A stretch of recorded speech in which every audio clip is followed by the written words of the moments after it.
The greatest power you possess is your ability to choose. Join Lowe's Moore as he reveals how you can begin to maximize that power by exploring yourself on the deepest levels and committing to making lasting and positive changes. Get ready to achieve breakthroughs that will lead to accelerated growth and transformation, because you are now tuned in to The Blueprint. Why they actions contradict the lamb. I'm fellowshipping when I'm with the fam. That's more relations, that's foreign and foreign. All right. Looks like I'm back here, but welcome back to the Blueprint Podcast. I don't know what just happened, but again, I'm excited to be back with you this evening. Let me get rolling here. First of all, I want to say thank you to each and every one of you who support the Blueprint Podcast each and every week. It's been a little weird because for the last few years, I've been doing the Blueprint Podcast like once a week, mostly on Sunday evenings, unless there's a special event or something. If there's a special event, then I would go, like just recently, it was the Super Bowl, right? So instead of doing the Blueprint Podcast on my normal time, which is a Sunday evening, I would start to do it on Saturday. So I wouldn't interfere with the Super Bowl. And then the NBA All-Star game was on last week. And so I did a Saturday podcast, a special podcast, NBA All-Star Weekend podcast. So that's been exciting. But, over the last month, for the last 25 days, I've been actually doing a podcast every single day, right? Called the 29 Days Love Challenge. And just coming up with ideas and prepping and getting all the things prepared for it. And then the craziest thing is that my wife, who works during the day, could not be with me every day. So we notice on a Saturday or Sunday, my wife is with me. She's the executive producer. If you see any videos, pictures, any of those things, man, she's popping them on, popping them off. And right now she's in Charlotte, North Carolina handling this. And I'm in New York and she's in Charlotte. And so, man, I've learned, my wife kept saying to me the whole time that I've been doing this podcast, you know what?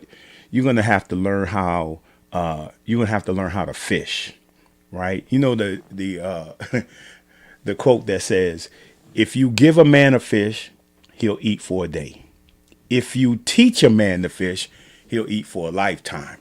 Right. So my wife was like, look, I'm not going to be able to get on every day. I got to work. Right. And so actually, I've been doing the podcast by myself 5 days a week, actually 6 days a week, because of course, you got to include Sunday, but hopefully to each and every one of you out there, I've done a good job, hopefully a commendable job. But I'm really excited about the what I consider is we're about to enter into a love revolution, right? This challenge. They said if you want to master something, it takes 21 days to master. If you want to learn a word, to learn a definition of a word, if you would repetitiously do this every day for 21 days, you would master that word. You would master that definition. So I believe in 29 days, right, that we could change the way we think about the way we see this world, the way we wake up, right? I'd rather see us wake up thinking about love and who I can help and who I can support and show kindness, right, every day, than to wake up every day and think about waking up in a world of fear. Oh, man, someone got shot. Someone died. This war is going on. I don't like this candidate over here. Right. If we could just wake up in the morning thinking about who we could help. I mean, Joyce Myers is in her book, The Love Revolution, says the problem we have today, right, is that people are just selfish. They think so. All they think about is themselves. Zig Ziglar said, if you could help somebody, if you could help enough people get what they want, ultimately you get what you want. Right. And so join me in this campaign. I'll be in day 26 tomorrow at lunchtime. Is Ractivist. I'm a Ractivist now. random acts of kindness every day. I'm looking for random acts of kindness every day. Somebody I could help every day. So join me tomorrow, 12 o'clock, noon. Pause, take a lunch break, right, and join me, right. And so let me move on. This is the 29 days, first annual 29 days love challenge, and so let me start out with my book of the week. Well, I should have said books of the week.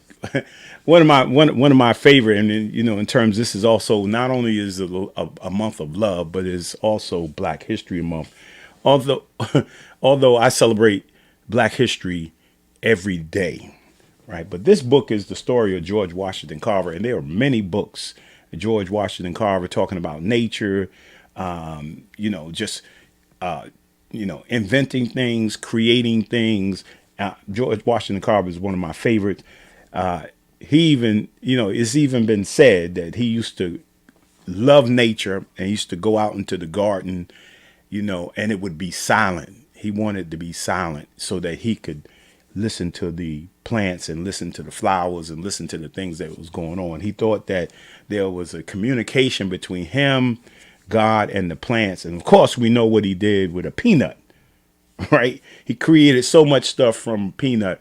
I just love reading about him, love watching the Discovery Channel about Dr. George Washington Carver. So those are my books of the week. And man, if you don't know anything about history, man, go back and check him out. He's the man for real. And then here's my word of the week, right? Ecosystems, right? I started reading up on there, learning a lot about that, becoming conscious of what's happening in our world today. What's happening, the weather's a little crazy. I don't know if you guys know that or not, but the world is the weather is changing up and down. I don't remember, like when I was a little kid, I don't even remember a whole lot of tornadoes. I don't remember a lot of earthquakes. I don't remember a whole lot of those things. But now, man, we're having all kind of craziness going on. There's something going on in our ecosystem, something going on in our world that is changing the way things are. So yeah, that's my word of the week. I'm learning more about that as I go along. I hope to learn a little bit more about it tonight as well. And so here's my affirmation, right? My affirmation quote moment. And this is my Hill Harper affirmation quote moment, right? It says here, right? Self-control is strength. Calmness is mastery. You have to get to the point where your moods don't shift based on the insignificant actions of someone else. Don't allow others to control the direction of your life, and don't allow your emotions to overpower your intelligence. Right? That's my affirmation quote moment. The Pierce Harper affirmation moment. And then here's my movie. Yeah, I got a music and movie. India RE. I love India RE, man. I don't know if you guys, is there a favorite song you guys have in India RE? I love her, man, because, man, everything with her is just natural, man. It's culture, it's natural, and I just enjoy her music. And then the movie of the week is 2040, right? 2040. And I'm back to my books of the week. So, yeah, let me see here. Let's see. Give me a moment here.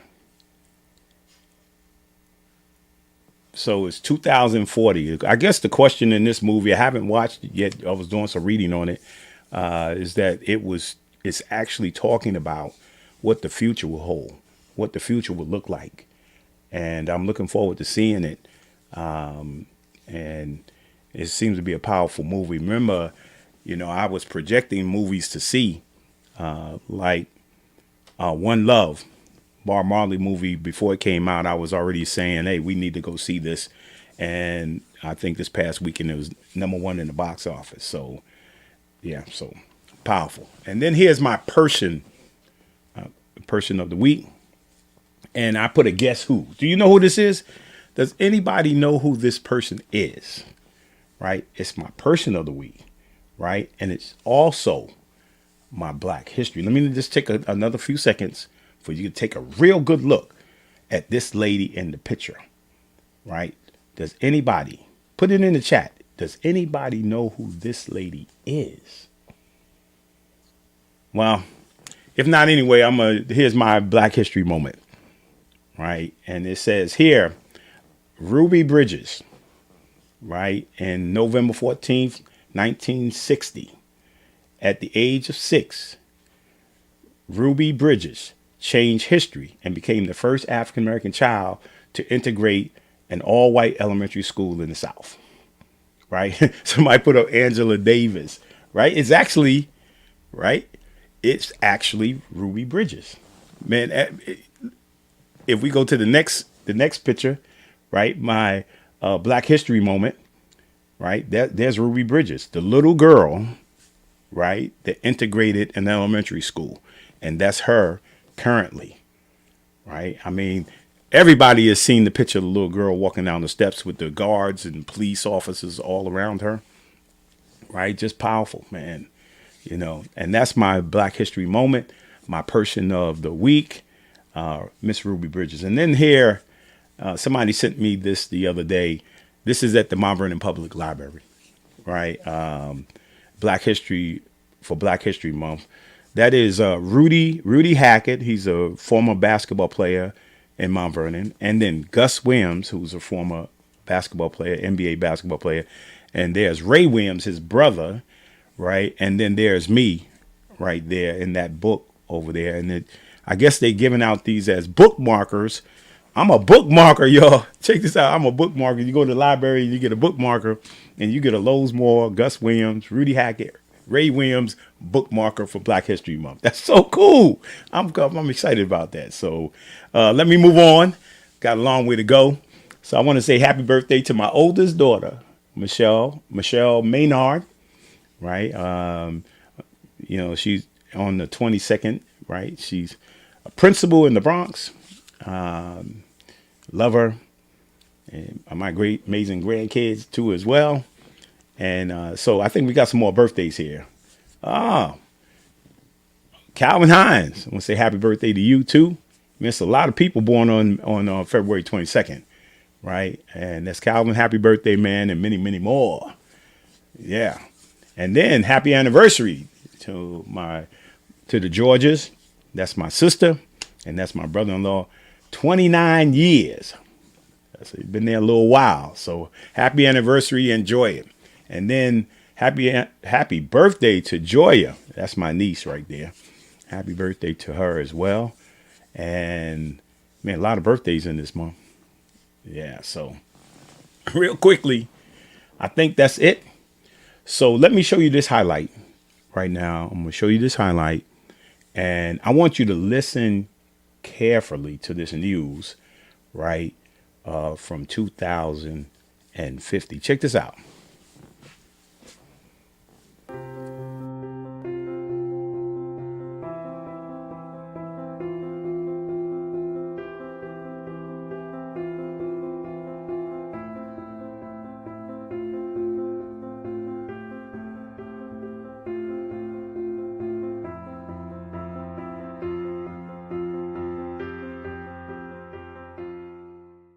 Hi, my name is Amber Sales, and I'm here today with Falcon News, and it is currently August 12th, 2020. Into our first segment about anarchy. These days are two sides to people in the U.S. One side, there are raiders destroying people's homes, and some are coming together and building a community. Ever since the president and his family left, people have divided and cultivated into dummies. Some think they want to go look for a place for humanity to live that's a lot better, but a lot of us disagree. I talked to one of the police officers from New York about what he thinks about what's going on, and he said, I don't even know what to do. No, what my job doesn't serve the purpose. And now, to the next segment, domes. Hi, my name is Zuri Jackson. I'm here to talk about the domes. Technology definitely has changed since 2021. We've been able to create domes that house, farm, and protect. They spread from the diameter of a house to an entire city. We've been able to preserve forests and its inhabitants. And now with our advancements in technology. We've been looking and talking to different companies about advanced masks and then like using apps to activate automatic masks. Whereas in 2021 and 2020 we were wearing regular masks, we are now wearing gas masks in order to protect and be able to breathe the air.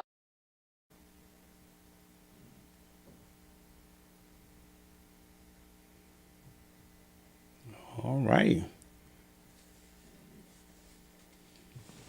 Okay. Now there's some news from 2050. Man, that's exciting. Just a little bit of news from there, and I think we have some other highlights too. Some quick highlights.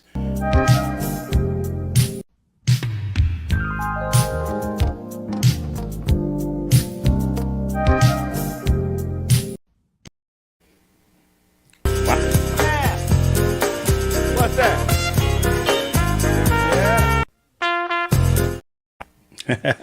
This.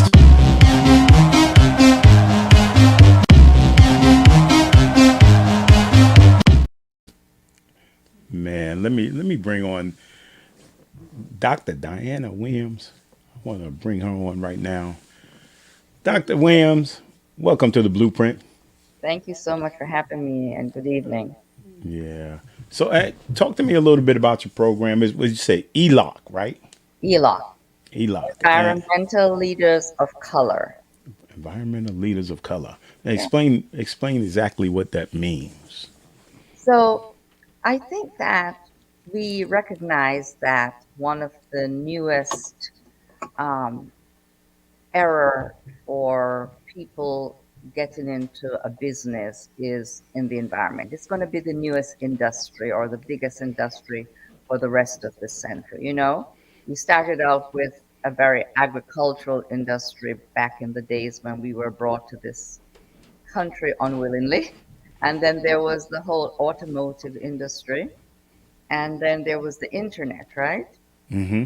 And that kind of technology. And we see that battling and the environment, battling and setting it right will be the new industries of this century and maybe even the next century.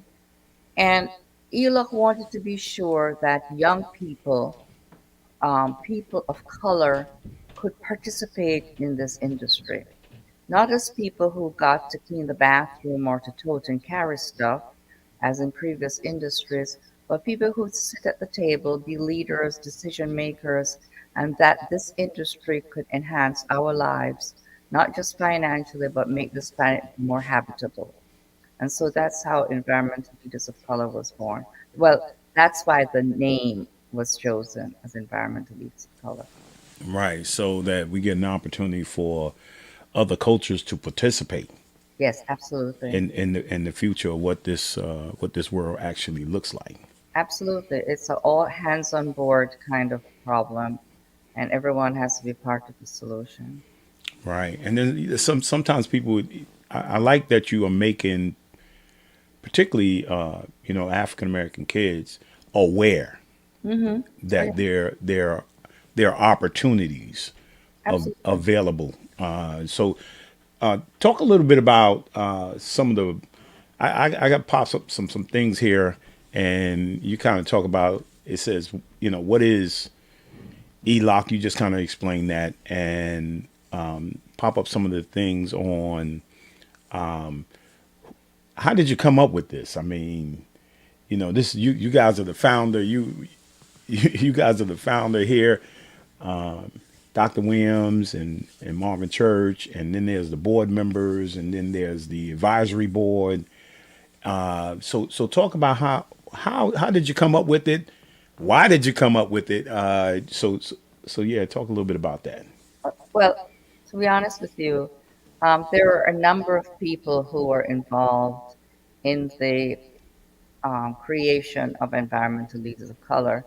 And this was right before the pandemic really hit, right? Hmm. We're talking about, well, how can we make the environment and clean energy more accessible to communities of color, right? how we can get people in our community to know what it is, how to participate, and how to save the planet and keep a job. And so that was where it started. And then the pandemic hit and things just sort of changed. We never really got to do very much during the pandemic. And I remember in April, I had a conversation with someone that I respect a lot and I think is very wise. And he was telling me about a program he was involved in where he was teaching children about the environment. And it touched me so much. And I said, you know what? Parents in our community have so many different kinds of responsibility. They don't have the time or the wherewithal to sort of learn something new, but their children do. They have the whole summer off, they have time after school, and they'll make great ambassadors. So why don't we start with the children and see how that goes? And I think we hit on something, and we started to teach the children over the summer about climate change and clean energy. And parents were reporting to us that their children came home and they would like go through the house and say, we have to get rid of all this plastic because it's bad for the environment, right? And so we're teaching their parents things about the environment. And so they did exactly what we envisioned that they would do. They would be the ambassadors that teach their family about the environment. And it was spectacular how these children actually incorporated the things we told them to change their families and to change their lives. Wow. And so when in this organization there are several programs. Talk a little bit about the different programs that you have. So our first program was the Student Energy and Environmental Program for Teens. It's a 6-week program that we run in the summer. We've been doing it since 2021. We started in Mount Vernon, actually at Mount Vernon YCOP and at the Mount Vernon Youth Bureau. We have expanded and we are now in Mount Vernon, New Rochelle, Yonkers, Portchester, Ossining, and Peekskill. And we hope that this summer we will include other communities where there are people of color. And I just want to say that, we do not discriminate based on race because we realize there are some communities with Caucasian people that are poor. I mean, they're economically vulnerable, right? And sometimes America forgets that these people exist and they try to categorize everyone who is economically or socially vulnerable as people of color, but there are lots of people who are not people of color who really are economically vulnerable. And so we go into these communities and we teach the children about clean energy and climate change. So our focus is not just about teaching. We want to hear from them and we want them to participate in the program. So we have games, we have discussions.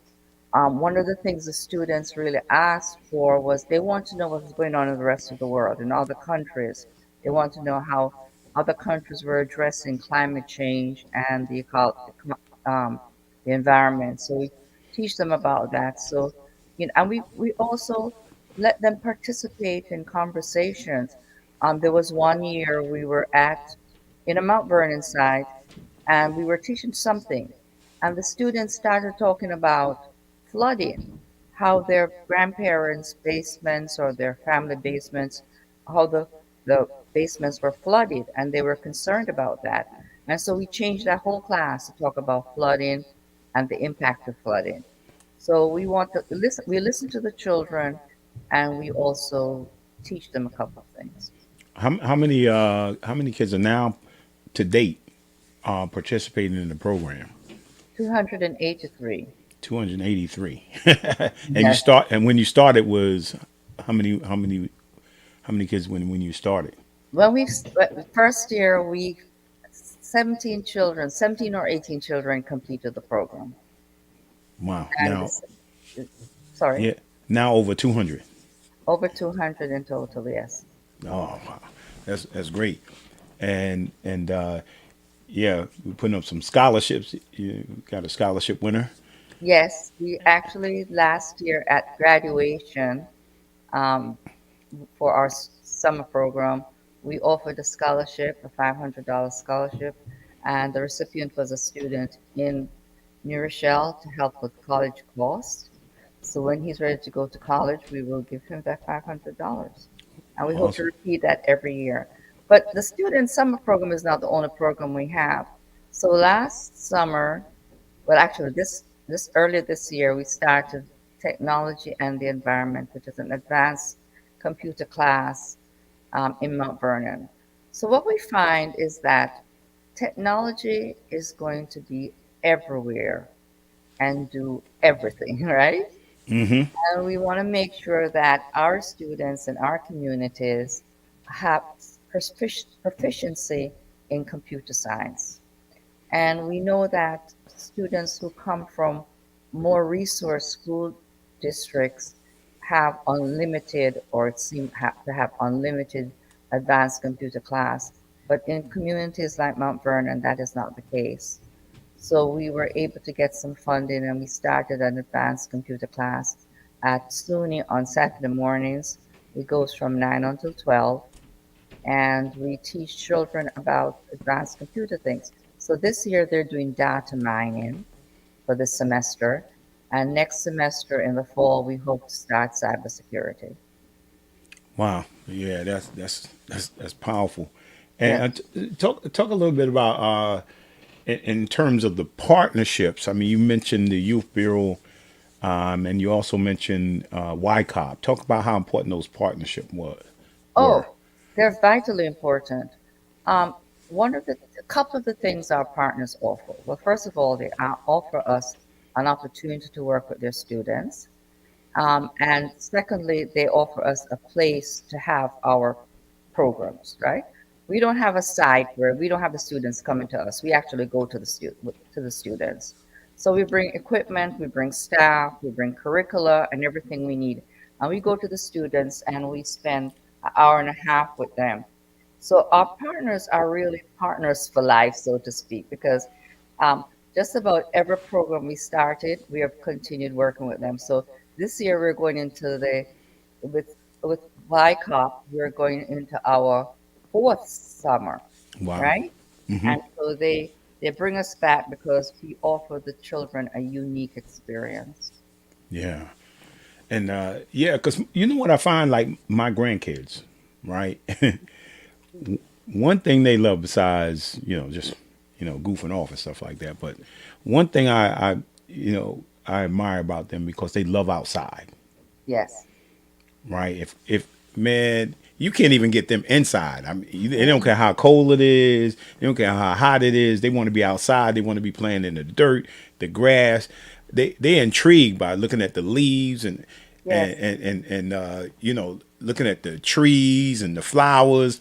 I mean, they just, man, are explorers. I mean, and they're excited about it. So sometimes, yeah, we don't think about it. How important it is to be outside. How Yes. important, and what if that's gone? What if you can no longer go outside? I mean, what if the trees are dying? What if situations like that are happening? So yeah, I'm excited about this because my grandkids are so excited about being outside. Yes. And I'm worried about climate change. I'm worried about what's happening to our world. Yes. So yeah, this is so important in this day and time, and that you have made us aware. And you talk about the different systems, right? But you have made us aware that now, with technology is so incredible. Now we're talking about technology in nature, Yes. and that's powerful all by itself. And I when I was at the Boys and Girls Club, one of the things we had was we went to several restoration. I noticed that you had something with the Hudson Valley, or some things going on like that. We had a bunch of kids going out to clean out the rivers and all these different places out there, and how important that was to us. Hmm. to have our kids go out and do these types of things. So yeah, do me a favor. We got some young people here, Yes. right? We got some young people here. We want to bring them on. I'm gonna pop them on one at a time, and and uh, and then you introduce them, and then we'll have a little conversation until all three of them get up there. So I will introduce them. So every year at the end of our summer program, students are required to present a project, and much like a science fair. And this past year, our winners were students from Wyckoff, and they presented about the impact of pouring cooking oil down the drain. And it was a powerful presentation, and they won first prize. And so the project has evolved into something called Don't Strain Your Drain. And I'll let them explain what that is. But I'd like to introduce Janelle Palmer, uh, Kaylin Chisholm, and Felicity Jefferson. Awesome. Welcome, ladies. Hi. Hello. So so one by one, I'm gonna start with Felicity. How did you get involved with the program? How did it all start for you? This particular So program. it started back in July when I was working at YCOP um, as a CIT, counselor in training, and we were taking all the counselors in training were taking classes in the morning, and at that time we were working on water and how to use it as energy and make certain machines use using water to make energy. And one of the teams, which was the cooking oil project, won first place, and we've took that's been our most successful project. So we've taken that and we've just been trying to make our project better. And right now we're campaigning, so we're handing out flyers to people and we're letting everybody know, like, save your cooking oil and stuff like that, so that we can get things started. Yeah. So Janelle, how did you start? How did it all start for you? Same thing with Felicity. A friend at the time had introduced me to White Cop, and I was volunteering with children, and I was recommended for the summer camp. And we were told that we would have to be participating in a CIT program early in the morning. We eventually learned it was called ELOC, Environmental Leaders of Color, and we would have to be there around 7:30 every morning, and we'd spend an hour talking about and doing different projects about water and how to turn it into energy. And then we were told that there was a competition at the end of the program, which is when we moved on to thinking about different projects we could do. And we came onto the project of recycling cooking oil.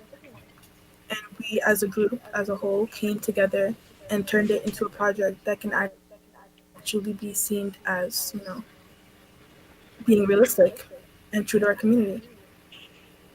Wow. Next. Uh, Come on. How did it start for you? so I've been going to Y Club since I was maybe 5, along with my brothers. And so after a good bit, I came back after quarantine and I decided to become a CIT. And so upon becoming a CIT, I found out I had to attend the ELA classes in the morning. And so it was a 6-week course and we were learning about water and everything, and we we were told that we had a project. Well, we had to present a project at a science fair at the end, and so we came across an idea that was both unique but also stayed on topic of the water, and we brought that to life and we presented it, and it worked out.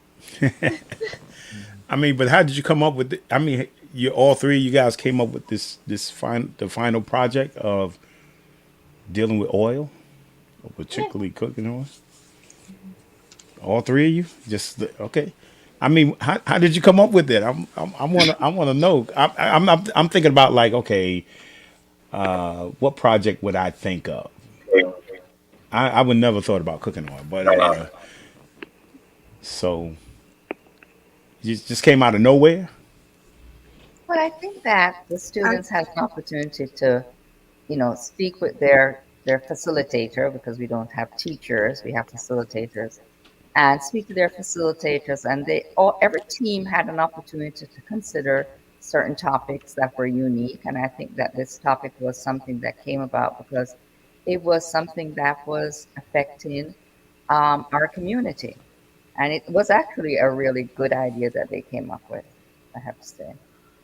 Well, when it was brought to my attention, of course, Mr. Church gave me a call and started to talk to me about the project, and it was crazy because I've been looking at what to do with this oil that's in my kitchen. You either put it in a jar, right, and then we had a bunch of jars, and so my son-in-law, we was trying to have a, I don't know, a party, or I don't know what we were trying to do, but he took the cooking oil. I was like, where did all that cooking oil go? And he put it in the freezer, so he froze it. I just happened to look in there one day and it's in the freezer. I'm like, what is all this in the freezer? So when Mr. Church called me up and said, hey man, we got these young ladies, got this project, got this program, this organization, and they got a campaign going on called, don't strain your drain. And they're trying to promote how do you we get rid of cooking oil. And I had just not too long, about a couple of weeks before that, I had gotten in those little pouches, right? As little pouches, and you pour the oil in it. You fold it, and then you're supposed to put it in this. It's like a little black box, plastic box. You put it in, and then when ready, you throw it in the garbage can. You say, "Oh no, you can't do that." So talk to me, talk to us about the campaign and what we should be doing in regards to, and how dangerous this is, particularly to our drains and to our system. Uh, and you want me to pick oh, out somebody? oh, sorry. Oh, I'll go. Okay. So basically, when you pour That's cooking oil down the Taylor. drain, it solidifies and it can clog your pipes, and then also like you'll have to spend money to like get them fixed and things like that. And it can cost a lot of money. So it's like what we would like everybody to do is save their cooking oil in a jar or any type of container and save it up so that we can pick it up and take it to the proper site. Oh, you just gonna pick it up? Well, or they can. We're trying to figure out where we can have people drop it off at Okay. so that we can take it from there and then. Okay. And so the first thing, so the thing I do is, once I got the oil, right? What do I put it in? Uh, Well, probably preferably a glass It is water. recommended that Oh my bad. Go ahead, Janelle. it's like I'm sorry. We're looking for like a glass, metal, or carton to put it into and hold on to it until it's announced where you can bring it. okay. And not plastic, because hot oil tends to dissolve plastic. So we're With the asking not to put in plastic. Oh, so like put it in a glass bottle or something like that. Yeah, a glass bottle, a metal container, an old milk carton. Okay. And so it seems like you guys are going to design or develop a partnership with someone to be able to take this off our hands, or there's a place where we could go and get rid of it. Yes.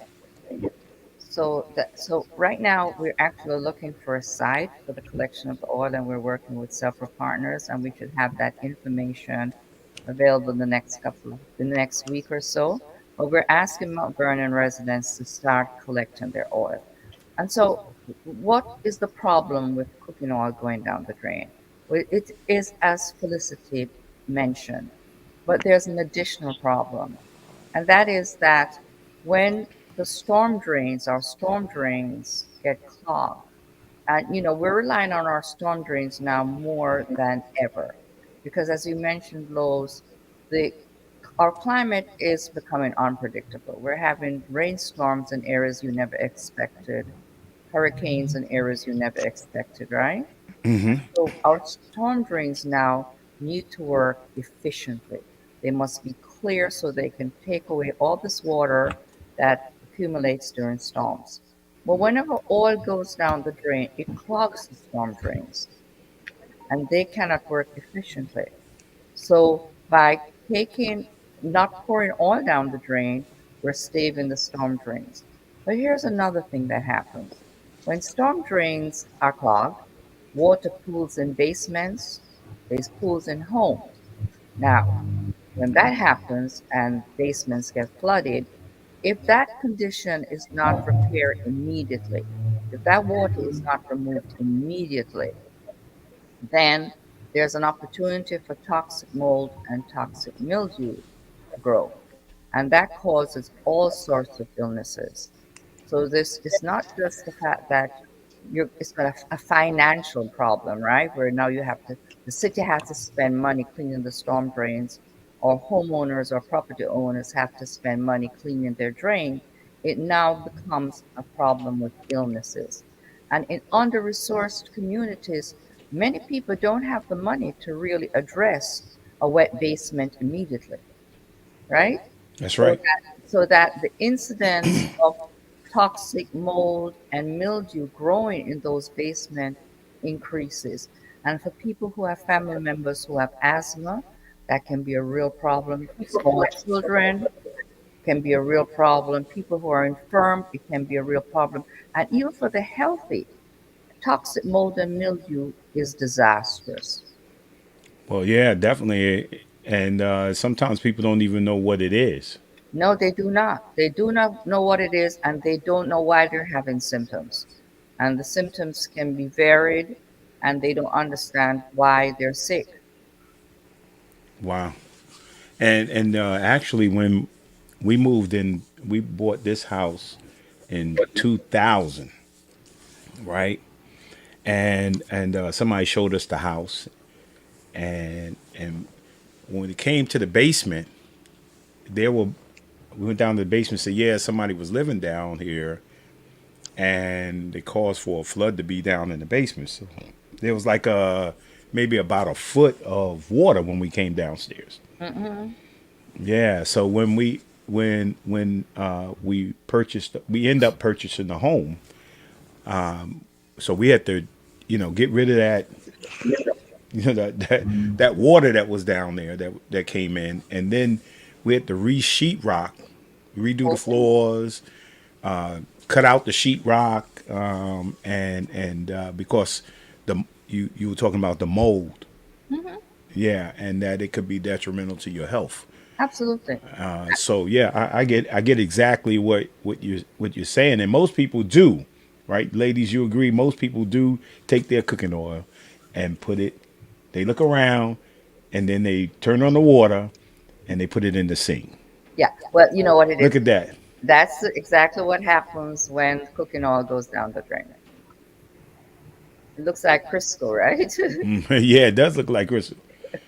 Wow, that's Yeah. that's crazy. Oh man. Woo-hoo. Yeah, automatically, man. It made me think Hmm. when Mr. Church was explaining it to me, because it's crazy. All last summer, I was thinking like, what am I gonna do with this oil, Hmm. Well, right? And then you guys here got a solution for me. I appreciate the solution. I mhm. appreciate the idea, right? And so how would people what? Because I heard somebody say earlier that the oil is a resource, right? The oil is a resource. So what's resourceful about it? I mean, what else Um, can it be used for? Once you gather this oil, what can you use it for? Any ladies, any one of you could answer Well, that if you. over the summer, they had showed us the video in ELOC during one of our classes, and it was a video about how a school or these people had used the oil to sent to a company and they used it for energy. And in return, certain bills and costs were being able to get lowered because the money was instead like, it wasn't needed because we had another form of energy in the form of cooking oil. Wow. Yeah. Okay, okay. And I think we had a question up there. Let me see that question again. It said, what type of partnerships and resources might ELC, ELOC need to sustain and hopefully expand its efforts for students in their communities? No, that's an easy answer. We're not for profit, right? And one of the things that not for profits are, I mean, we are very under financed, right? And so even when we get public grants, like from the county or from the state, only a small portion of that, if any, can be used for staff, for writing grants, for people like me who sort of make sure all the pieces come together, right? So finances is very, very important for us. Um, Marvin and I have been running this for the last 3 years by ourselves. We've put in our own money in it many times because we want the program to be successful. And I haven't been paid for anything for 4 years. That I feel like I'm working 7 days a week, but I'm not complaining because I wouldn't choose to do anything else with my time at this point in my life. I really enjoy working with these young people. They're they're just wonderful, and they have been, very cooperative, and it's been a real good experience. I have to tell you, I have not gone into any of the sessions at any of the locations and not found students who are eager to learn. And one of the things that we do at ELOC in our sessions that's a little different than maybe school, right? Is that we don't call anyone in the room a teacher. We call them facilitators. And we allow a little bit more rambunctiousness than in a classroom because we want the students to feel comfortable participating and sharing their views. I firmly believe that children are capable of more lateral thinking than adults, right? They can think outside the box. And we know that for climate change and some other things, we need outside the box thinking to solve some of these problems. So it's been a blast, but certainly financial resources will help. Right. So I don't want to get. I want to answer. I'm going to. It says understanding the cutting edge issues your program is addressing. What institutions or organizations are available to assist ELOC with the education and mentoring of your aspiring ambassadors? Um, so, you know, that's a little bit more difficult question to answer in terms of institutions and other organizations. Certainly, we look for partnerships with community organizations who have students that are available so that we can expand our sites in different areas. Um, and beyond that, we can partner with organizations who can assist us with resources. There are one or two organizations we've told about the Don't Strain Your Drink campaign that wants to help us with the lobbying aspect of it because we're not a lobbying organization. And for some of the things we want to do, we're going to need elected officials involved. Um, the idea of saving cooking oil in any community in Westchester is going to involve the public sector, right? Um, it's not something that should be done by the private sector. Cooking oil is a valuable resource. And for people who are not in the commercial sector, um, supermarkets and restaurants like McDonald's and Burger King, they have contracts with companies that actually collect their cooking oil, right? And so it is this, and those contracts, can cost a lot of money, right? Mm-hmm. But and for restaurants like Stop and Shop and for McDonald's and Burger King, they can afford it. It's the mom and pop restaurant we have in Mount Vernon, takeout restaurants, right? That have the problem. They can't afford an expensive contract to cart the oil. And so we are finding companies that can help them to get their oil, collect their oil at a low cost. Nice. And then, so we try to identify those companies. Right. So at the bottom, I don't want to mess up your name. What's it? Is it Kayla? Mhm. Okay, Kayla. So talk. Tell everybody where you from, where you go to school at, and in the future, what is that you want to do in the future, right? And if it's not this, will this be a part in terms of the environmental? Will it be still be a part of what your life movement as you move forward? Because sometimes you can go into different careers, but you still have you still understand the power of what you guys are doing now, and you still want it to be a part of your life, a part of your life mission. So tell us about who you are, where you go to school, and what you're thinking about in the future.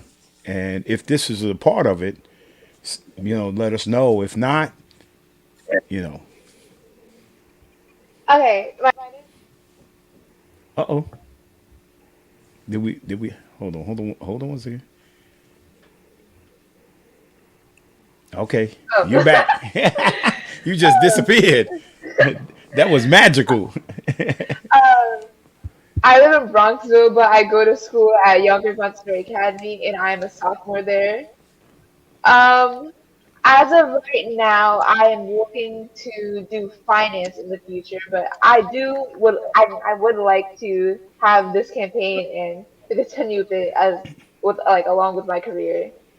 And yeah. No, but do you see, like, now that you know this, the whole not just the oil part of it. And so I guess the question was a little vague, saying that you're just going to do the oil thing, but the now that you know about what's going on in the environment and the struggles that we're having and with our environment, ecosystems, nature, all kind of things like that. Do you see this as something you would continue to do even if it wasn't your main thing? Now it could be end up being your main thing, but do you see this going with you the rest of your life, that you will become aware of what's happening in terms of nature? Sorry, I didn't catch that last part. Well, it's like you've become aware of this, Mhm, right? So sometimes you become aware of situations like mhm. something happens negative in your to someone in your family. I mean, heart disease, cancer, whatever it is, right? So some people, they grow up to become something, right? But still a part of their mission is how do I stop cancer, or how do I, support heart disease. You understand what I'm saying? Yeah. So now that you're aware of ecosystem, nature, all the things that are going on that you are learning, we will continue to be a part of your life as you move forward. I do hope it's gonna be a part of my life when I'm older. If possible, I would love to donate to some to environmentalism organizations and possibly assist them in whatever things they might need. And if possible, I would love to keep campaigning and possibly bringing this up to a lot of like organizations and maybe those who are in power in the government and try and expand our reach further. Okay.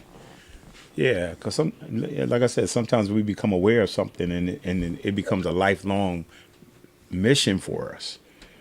Felicities, what's your thought? Tell everybody who you are. What's your plans in the Okay. future, and now that you have this knowledge, what do you see it being a part of your life for as you move forward? Okay. I'm from Mount Vernon. My name is Felicity, and um, personally, I would probably wanna in my future. I would probably wanna do psychology because I like to talk to people sometimes. I like to help people, give advice even. So this right now, I think I do see myself continuing to do this throughout my future, and maybe like I can use this to target the audience of other teens and get them to be interested in this as well.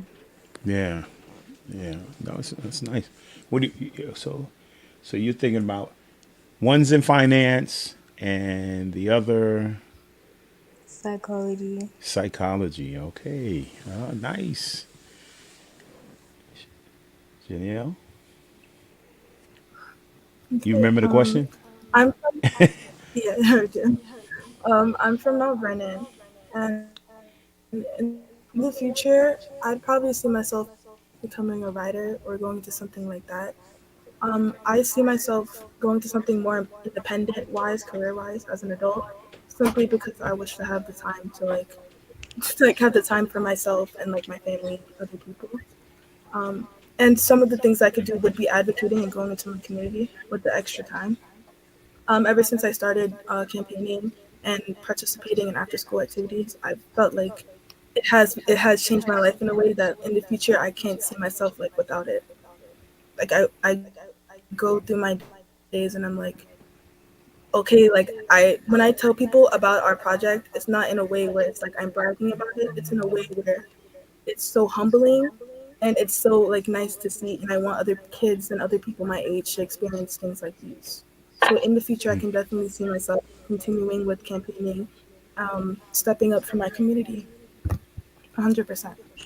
Yeah, and this is a question for everybody. Like, since you've been involved in the program, I mean, what have you become more aware of when it comes to the ecosystem, nature, and what's your awareness now?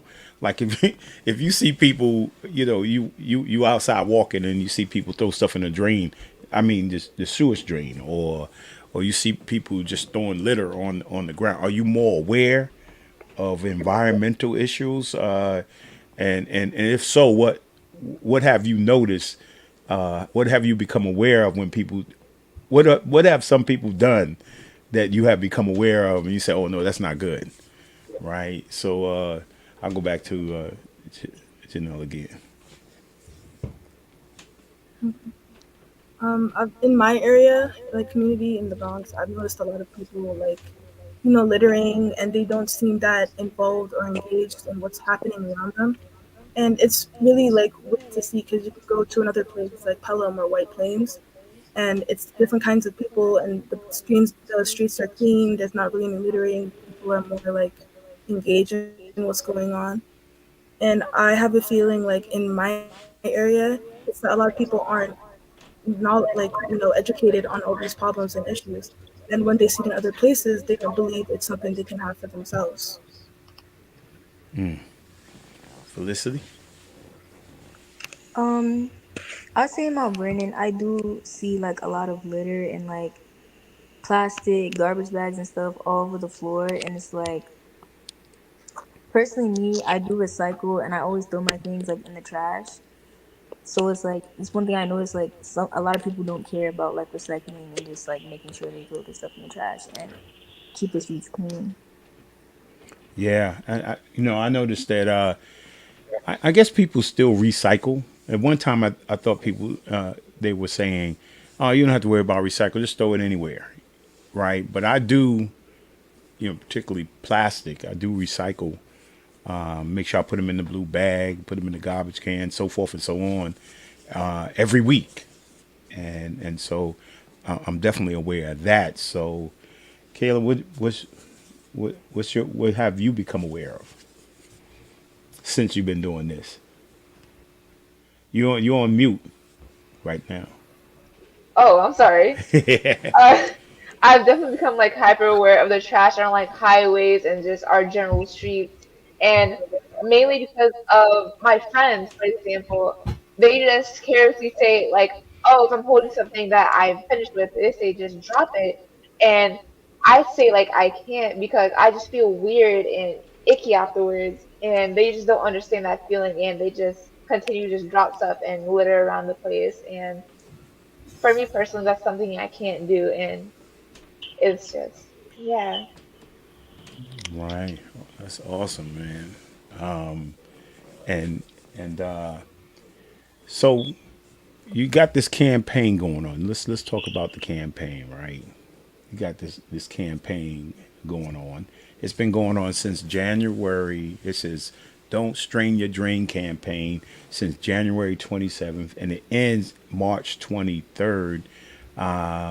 So talk about the campaign. Talk about some of the things that you need for the campaign. Let's talk about like how the campaign is going since January 23rd. How has it been going? Well, I'll start. Okay. So one of so there are a couple of components to this campaign, but the most important, and it's something that the students have learned about the environment, and that is it's going to take a change in our behavior as human beings to really prevent climate change, right? We're going to have to change the way we do things now to change what the outcome is. We can't keep doing the same thing and have the same outcome. So, one of the first things is that we want to educate our community about the dangers of pouring cooking oil down the drain. And two, we want to let them know there's an alternative. Save the cooking oil. And three, here's what you do with the cooking oil, right? So we can't tell people just to save the cooking oil and then tell them that there's nowhere to put it, right? So we are working we've found a partner who is going to allow us to get those cooking oil drums for free and pick up the drums for free. We just need a site where we can put the drum. And that's been the difficulty we're having right now. We think we're going to have it solved next week. But if any of your listeners have any ideas about where we could put the drums until March 23rd, please let us know. Now, this is something the girls are doing until the ladies, sorry, the ladies are doing until March 23rd because they have a deadline for a project they're involved with, where they must give a report. But this is something that should persist in our community because it has so many attributes, right? And we would like, and in the summer, in all the communities that ELOC works in, we're going to start the Don't Strain Your Drain campaign. And we're going to try to get community organizations, all the people in the community who can, our leadership that can make a difference, say, okay, fine, we want to do this perpetually, right? We want there to be a way of saving cooking oil so that we don't have the problems that come about when pouring it down the drain. We want big apartment complexes to get a drum and tell their residents, just like you separate your plastics and your cans from your regular garbage, now you need to pour your cooking oil in this drum and we'll make sure it's taken away, right? We want to do that so that this is a campaign not just for Mount Vernon, but for Westchester County, New York State, and the whole country. We want to really let this go because this is a worthwhile project. And it's such a simple idea, right?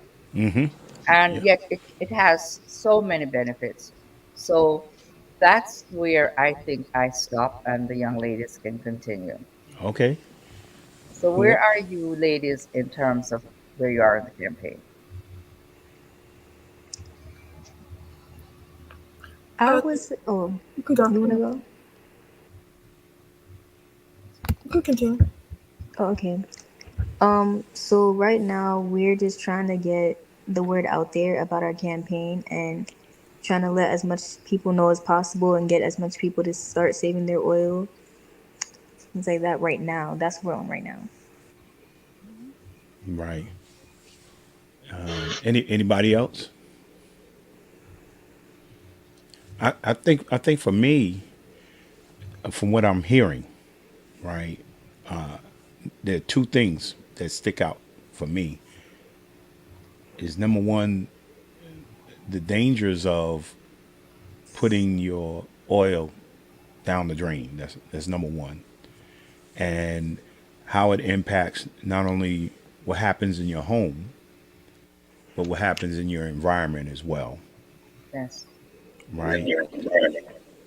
And the other thing I'm hearing is that oil, that this oil is a resource.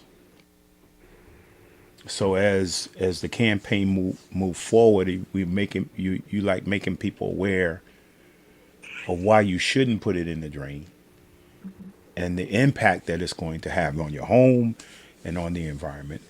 And then the other part of it is that saving this oil and is a resource. Yes, it is. And so I think when people, if you can identify what those, I mean, specifically what those dangers are and what those resources are, and maybe people look at it different, like, because they just look at cooking oil. It's like, okay, I just cooked this chicken, I just fried this fish, and I got this oil, right? They don't see it. It's almost like you guys heard the books that I was putting up earlier, right?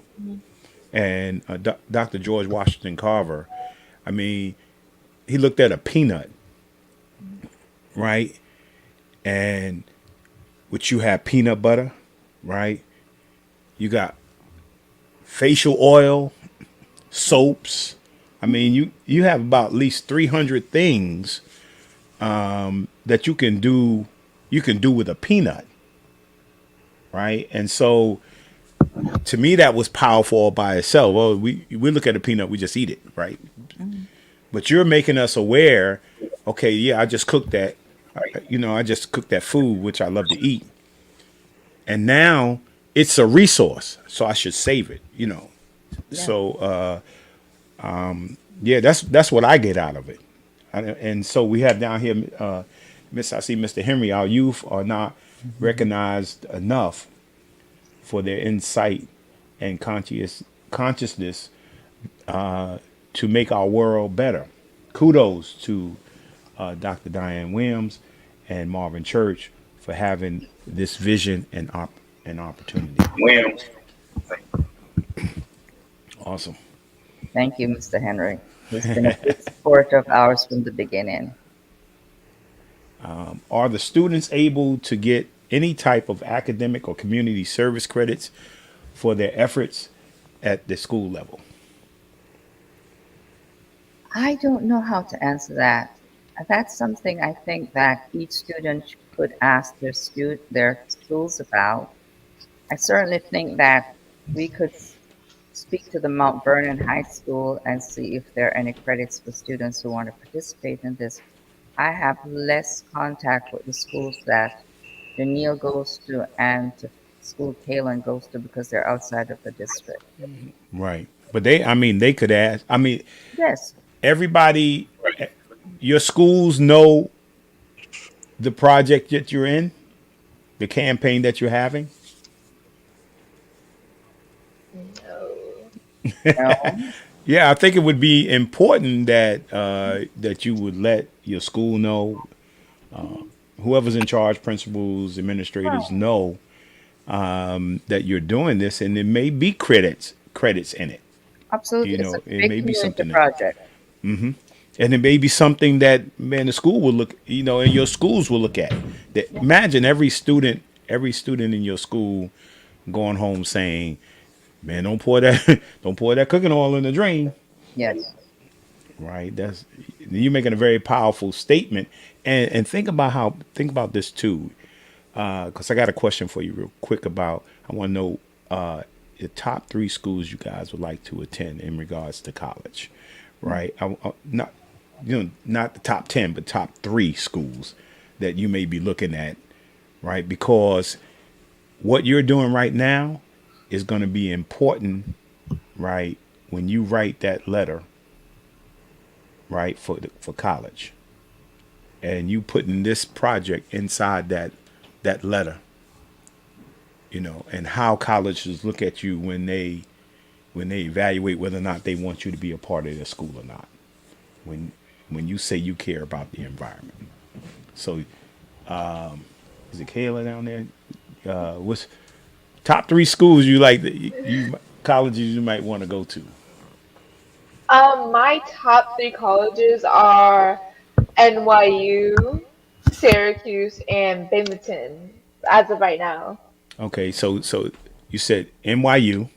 Mhm. That's down in the city. I was just there not too long ago to see a basketball game. Beautiful school, highly efficient academic school as well. It's cold, New York's cold. Okay, Binghamton, cold. Great school, cold. But I mean, I'm not discouraging you or anything. What's the third? What's the third one? And Syracuse. Syracuse, cold. You just want to stay in the Northeast. Just say that. I want to stay in the Northeast. Yeah, yeah. So, no, no. All three very good schools, and yeah, they would appreciate this as a part of your resume, right? As a part of your writing for your to get into school, definitely without a doubt. So, Felicity. I would say my top three schools are Howard, NYU as well, and my third one,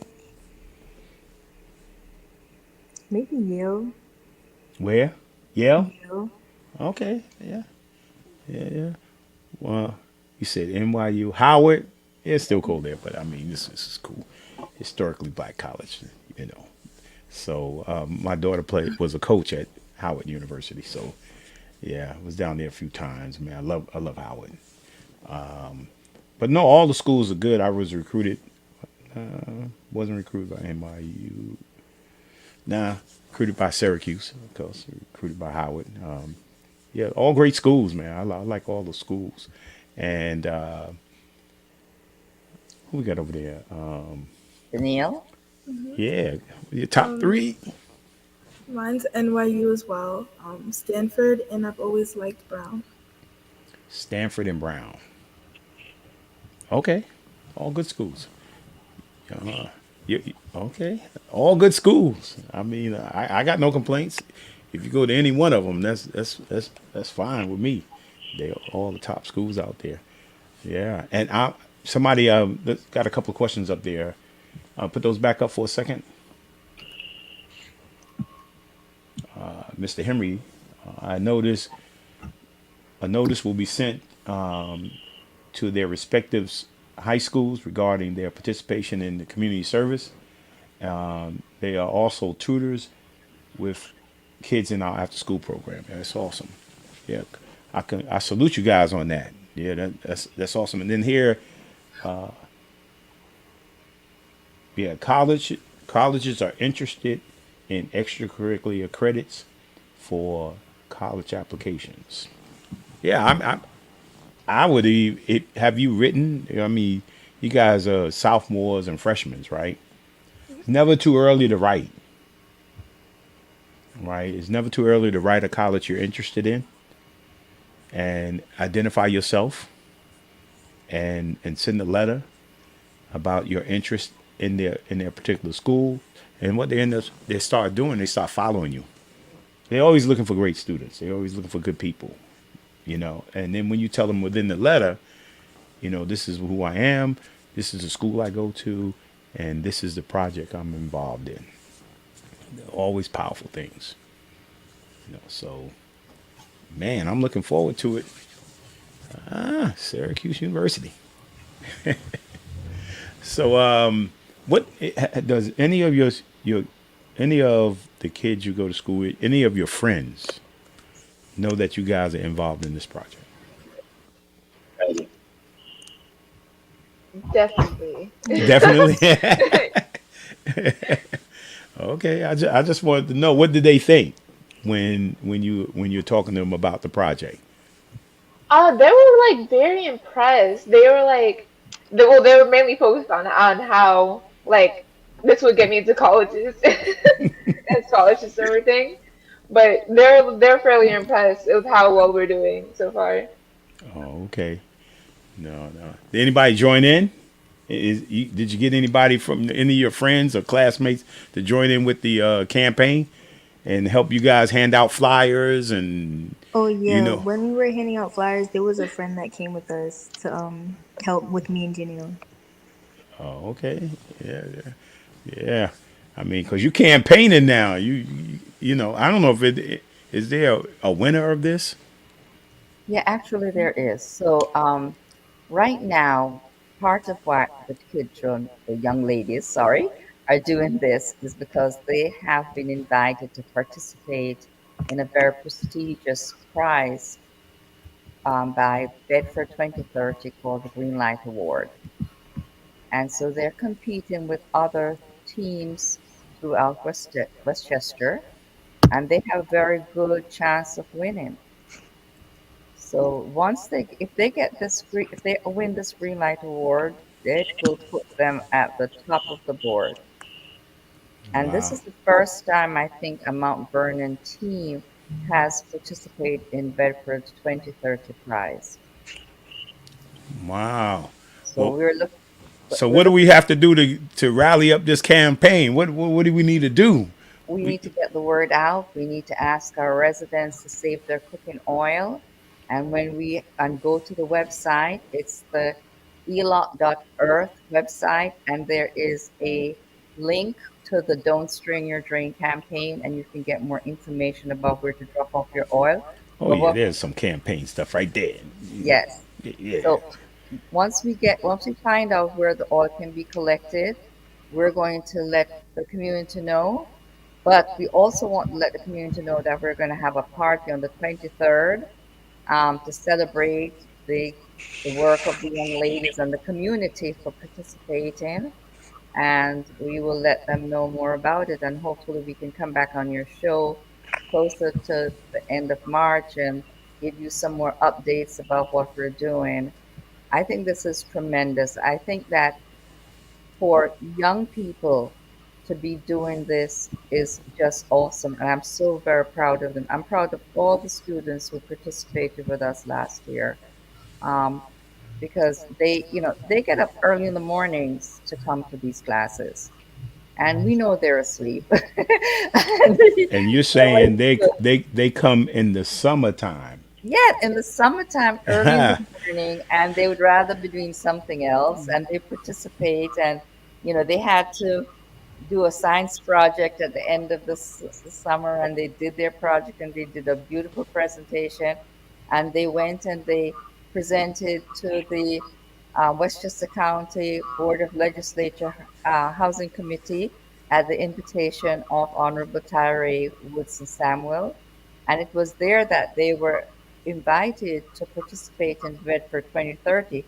The the Westchester County legislatures were blown away by them, and we know that people don't always have good things to say about our teenagers, right? But we know who know them that they're capable of incredible things, and these young ladies are very, very capable, and they do a good job. And I keep them on a tight leash, and they get homework, and they have to meet with me every week, and sometimes more than that. And tomorrow they're going to be presented to the Mount Vernon City Council.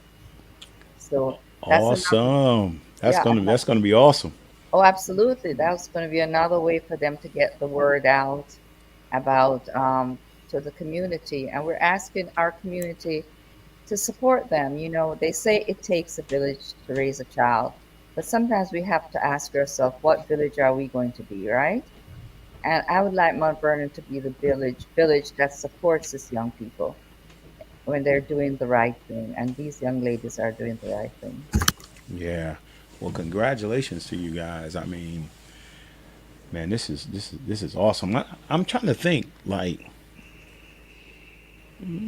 I've had some young people pop on the blueprint, right? But I don't think I've had any young people on as guests. I think I tried to get a couple of people on as guests, but they were well. I did have a young man. He was in college. Man, he created his own video. He created his own video game, Very good. and and I remember he's in not Fayetteville, but Charlotte, North Carolina, and he ended up, graduating high school and becoming the class president at his college, and now he started his own company and creating video games. I mean, yeah, so sky's the limit to you guys. I mean, whatever you set your mind to, you could actually do. And the one thing he did when he got there was just get involved with the student, I guess the student councils, student clubs. He just got involved around other people who had ideas, and that's what you guys have done. You've gotten together, through YCOP, through this to ELOC, and it helps you think outside the box. Anybody can sit around and do nothing, Absolutely. So, man, this is good. So any siblings? You guys got any siblings? Mm-hmm. Are they older than you, younger than you, Older. older? Older. Yeah. What were they impressed? Yes. Yeah. What did they say? Um, my siblings were like, "Oh my God, Janelle, this is you." That's great. Oh man. Anybody else? Um, my brothers, they were like very sarcastic and just cheering me on in like a funny way, but they were definitely impressed. Oh, okay. And what about your parents? They're very proud. Very proud. Oh man. They have reason to be. Yes. Yeah, yeah. They do have reason to be. Yep. These young ladies are going to have a fantastic future. Yeah. I think we got another big thanks to the Blueprint for highlighting these young ambassadors at ELOC and their environmental efforts. So I appreciate that. No, it was my pleasure. When Mr. Church or Marvin came to me, I was like, "What? Let's do it." Yep. Yep. Yeah, let's do it. Let's get it going. And we want to thank you guys, man, for coming on. We still got just a little bit more time. Um, if you had now, this is a really good question here. Um, what would you say? And you guys are pretty young, but now you got young people underneath you. What would you say, or to encourage young people that are under you in the middle school and elementary schools? What would you say to them today about as they move forward, trying to move forward through their education and stuff like that? What advice would you give them?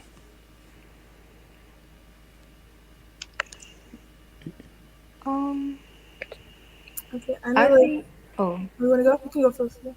okay, I would say to like have faith in yourself and like don't give up. And you have people that are gonna support you and help you as you grow. Okay. Anybody else? Usually, for me, my advice to kids is always like, if you s- if there's a change, if you see a problem, you have to be the change in the community. You have to be the one to try and change it because nobody can read your mind. Nobody's gonna be able to step up like you, who can see it and you recognize it. You have to speak out and just have to get out there. For me, it's to have confidence within yourself, your values, your ideals, and uphold them even when you're like in front of people that might oppose you and everything. Yeah.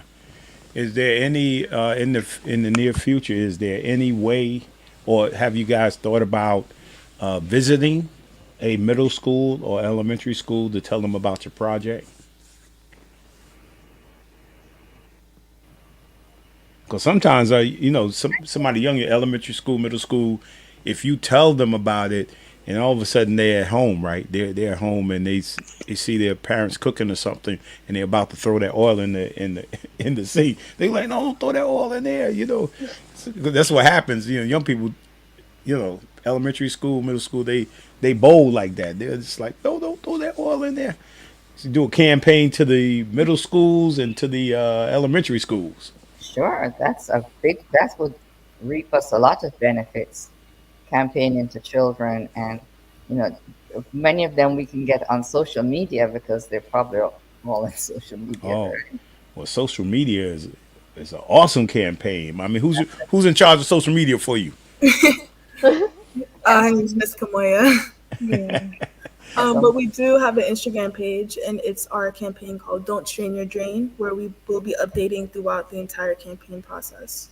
All right. Well, I'm gonna follow you guys. I'm gonna find it, and I'm gonna follow you guys on there, right? And thank you, Lowe's More, for providing our young ladies with an opportunity to promote their campaign and share their voice, empowering, empowerment, and powerful, and an investment in our future.